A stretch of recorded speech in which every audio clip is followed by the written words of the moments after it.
जब कोई सांसारिक लड़की विदा होती है वो भी बहुत रोती है, चीखती है, भाई से लिपट कर, पिता से, माँ से लिपट कर। हाँ, और ये विदाई होती ही बड़ी दर्दनाक है।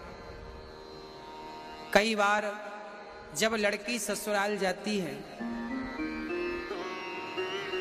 तो ससुराल वाले देखने आते हैं लड़की क्या लेकर आई, क्या मिला दहेज में, क्या लेकर आई। ये दुनिया भी कैसी है, क्यों? लड़की जब आई तो जमाने ने ये तो देखा कि लड़की क्या लेकर आई, पर किसी की दृष्टि वहां नहीं पहुंची कि लड़की क्या छोड़कर आई। लड़की का त्याग कोई नहीं देखता।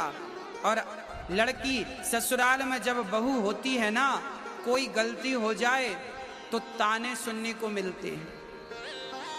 रोटियां यदि गोल गोल नहीं आई तो सास ताने मारती है, तेरी माँ ने नहीं सिखाया रोटी बनाना। सब्जी में जरा सा नमक ज्यादा हो जाए तो ताने सुनने को मिलते हैं। अच्छा, मैं आपसे पूछता हूं, आपकी बेटी से यदि गोल गोल रोटी ना आए तो क्या आप उसे ताने मारेंगे? नहीं, बल्कि हाथ पकड़कर सिखाएंगे कि ऐसे नहीं, ऐसे। आपकी बेटी से गलती होती है तो आप उसे ताने नहीं मारती, बल्कि उसे सिखाती हैं। यदि हर सास अपनी बहू की गलती पर ताने ना मारकर उसे सिखाने लग जाए तो हर बहू बेटी हो जाए और हर सास माँ हो जाए और ये झगड़ा सदा सदा के लिए समाप्त हो जाए। परंतु कितनी बार हमने ये बातें समझाई पर खोपड़ी में जाती ही नहीं। कुछ दिन तो ठीक रहते हैं लोग, फिर पता नहीं क्या हो जाता है। क्यों ऐसा है राम जाने। हाँ, इसलिए मैं प्रार्थना करता हूं सास को मां का दर्जा दिया जाए, सास को मां कहा। एक सज्जन हमारे पास आए अभी कुछ दिन पहले और उन्होंने कहा, पता नहीं ये बात उन्होंने क्यों कही, उन्होंने कहा महाराज जी, बहू कभी बेटी नहीं बन सकती और सास कभी मां नहीं बन सकती, ऐसा उन्होंने कहा। अब ये तो आप लोग ही बतला सकते हैं कि क्या बहू कभी बेटी नहीं बन सकती? क्या सास कभी मां नहीं बन सकती?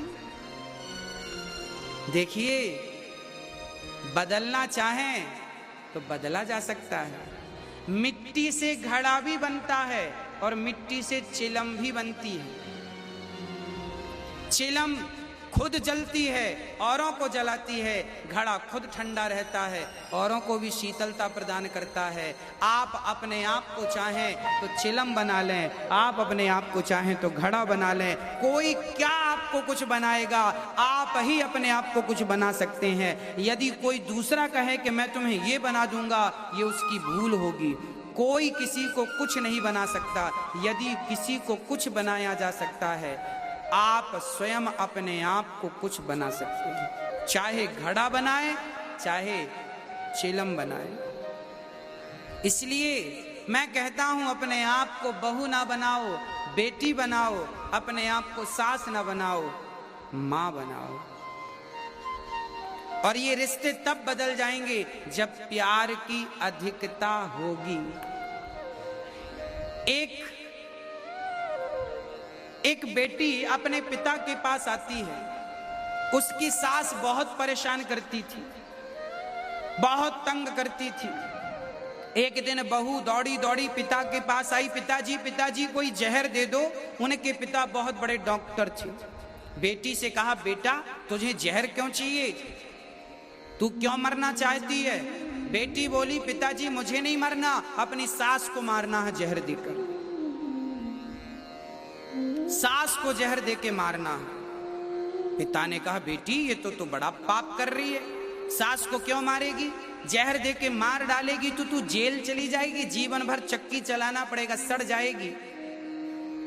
ना पिताजी आप कुछ भी करो, अब तो मैं ऐसी बुढ़िया के साथ रहूंगी नहीं, बहुत पाप करती है मेरे साथ, तो नमक भी तौल कर देती है डाइन। कोई नमक खा जाऊंगी क्या मैं? अब अपशब्द पे अपशब्द और गालियों पे गाली। जो बहू के अंदर गुस्सा था पिता के सामने सारा निकाल दिया। पिता समझ गए कि जरूर इसके साथ कुछ गलत हो रहा है, पर पिता तो पिता थे। पिता ने कहा अच्छा ठीक है, तू जिद कर रही है, मैं तुझे जहर दे रहा हूं, पर ध्यान रखना मैं तुझे ऐसा जहर दूंगा एकदम से यदि सास मर गई तो पूरा शक तुझ पे ही जाएगा। तूने मार डाला सास को, तो मैं तुझे ऐसा जहर दूंगा जो धीरे धीरे असर करेगा। 6 महीने का जहर दे रहा हूं मैं, 6 महीने का डोज है। सास की दाल में ये एक पुड़िया रोज घोल दिया कर। अब 6 महीने की पुड़िया बनाकर पिता ने पकड़ा दी बेटी को और कहा बेटी जब तक तेरी सास मर नहीं जाती तब तक तू अपनी सास के पांव दबाना और सास की जरा सेवा करना, ताकि लोगों को लगे, ताकि लोगों को विश्वास हो जाए कि तू जहर दे के नहीं मार सकती अपने सास को। लोगों का विश्वास तो तुझे जीतना ही पड़ेगा। बेटी बोली ठीक है पिताजी, 6 महीने में मरती है तो मैं कर लूंगी। अब पुड़ियां लेकर के बहू आई और अपनी सास को रोज एक पुड़िया देने लगी, पर पुड़िया तो देती दाल में मिलाकर, पर रोज पांव दबाती और सास जो कहती कर लेती चुपचाप बिना कुछ कहे। उसको ये लगता 6 महीने बाद तो मर ही जाएगी, कर लो, बिल्कुल चुपचाप। अब सास गाली दे तो भी चुप, पांव दबाए। अब धीरे धीरे सास को लगा मेरी बहू कितनी बढ़िया हो गई। अब सास भी अपनी बहू से प्यार करने लग गई। वो भी कहती बेटा पांव मत दबा, तू भी तो थक गई होगी, जा सो जा। और सुन कल तू थोड़ा देर तक सोना, सुबह मैं उठ के काम कर लूंगी। अब सास घर का काम कभी कभी करती, कभी सास भोजन बनाने लगती। अब बहू कभी कभी बहू बर्तन मांज धुल देती तो कभी सास बर्तन, मतलब मिल बांट के अब काम होने लगा।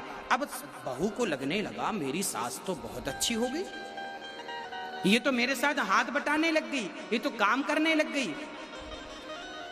धीरे धीरे सास और बहू का इतना प्यार हो गया, इतना प्यार हो गया कि सास बहू के बिना ना रहे और बहू सास के बिना ना रहे। अब उसे याद आया कि सास को 6 महीने पूरे होने को आए, अब तो ये मर जाएगी और अब मैं चाहती नहीं हूं कि अब पिता के पास दौड़ी दौड़ी पिताजी पिताजी सुनो, वो सास की जो गोली तुमने दी थी रद्द करो उनको। क्या हुआ बेटा? पिताजी मैं अपनी सास को मारना नहीं चाहती, पहले तो लग रहा था कि मैं मार डालूं, पर सास तो इतनी बदल गई, इतनी अच्छी हो गई कि अब तो वो इतना प्यार करती है कि पहले मुझे खिलाती है, बाद में खुद खाती है और पूरी चाबियां उसने मुझे दे दी, जो करना है बहू तू कर। अब तो मुझे कोई दिक्कत नहीं है सास से, माँ की तरह मुझे प्यार करती है, माँ की तरह रखती है। पिताजी आप कोई ऐसी दवाई दो कि मेरी सास मरे ना, बल्कि मेरी उम्र भी उसको लग जाए। तब पिता ने कहा बेटा चिंता ना कर, जो तुझे गोलियां दी थी वो केवल चूरन की गोलियां थी, चिंता की कोई बात नहीं। चूरन था हाजमौला।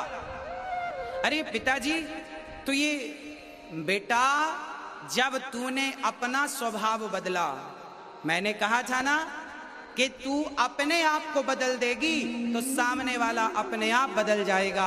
जमाने को आप तब बदल सकते हैं भक्तों जब आप अपने आप को बदल देंगे। अपने आप को बदलने की शक्ति यदि आपके भीतर है तो आपके भीतर जमाने को बदलने की भी शक्ति है, और यदि आपने अपने आप को नहीं बदला तो जमाने को बदलने का सोचिए मत। सास बुरी नहीं होती, बहू बुरी नहीं होती, केवल एक नजरिया बुरा होता है। इसलिए सास अपनी बहू से प्रेम और बहू अपनी सास से प्रेम करें। अपनी अपनी जिद छोड़ दें सब लोग, और कभी सास की बात मान ले बहू और कभी बहू